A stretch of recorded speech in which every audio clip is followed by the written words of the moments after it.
एक अधूरी प्रेम कहानी। एक बार की बात है, मैं अपने घर से बाजार की ओर जा रहा था। मेरे घर से बाजार तक जाने के रास्ते में काफी सुनसान रास्ता पड़ता था।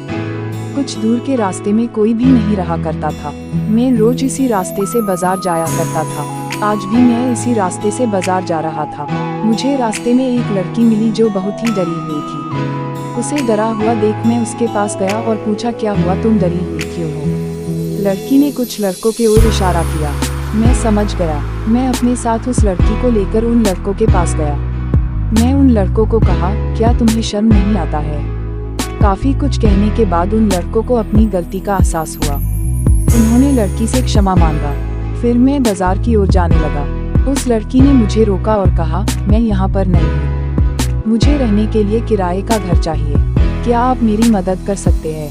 मैंने कहा, ठीक है, मेरे घर में एक कमरा खाली था, आप मेरे घर चलिए, अगर आपको पसंद हो तो आप उसमें रह सकती है, अगर आपको पसंद न आए तो मैं आपको दूसरा घर भी दिखा सकता हूँ। अब वह लड़की और मैं घर की ओर चल पड़े। रास्ते में मैं कुछ भी बोल नहीं पा रहा था।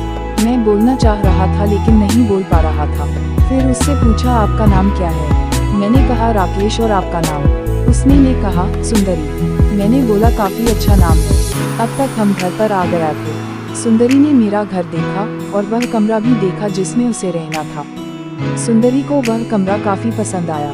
फिर वह हमारे घर में रहने लगी। मैं उसे जब भी देखता था तो मेरे मन में अजीब सी हलचल होती थी। पता नहीं उसके मन में होती थी या नहीं। एक दिन मैं और सुंदरी घूमने जा रहे थे। मैंने सोच लिया था कि आज मैंने सुंदरी को अपने मन की बात कहूँगा। हम अपने घर से बहुत दूर एक सड़क पर थे।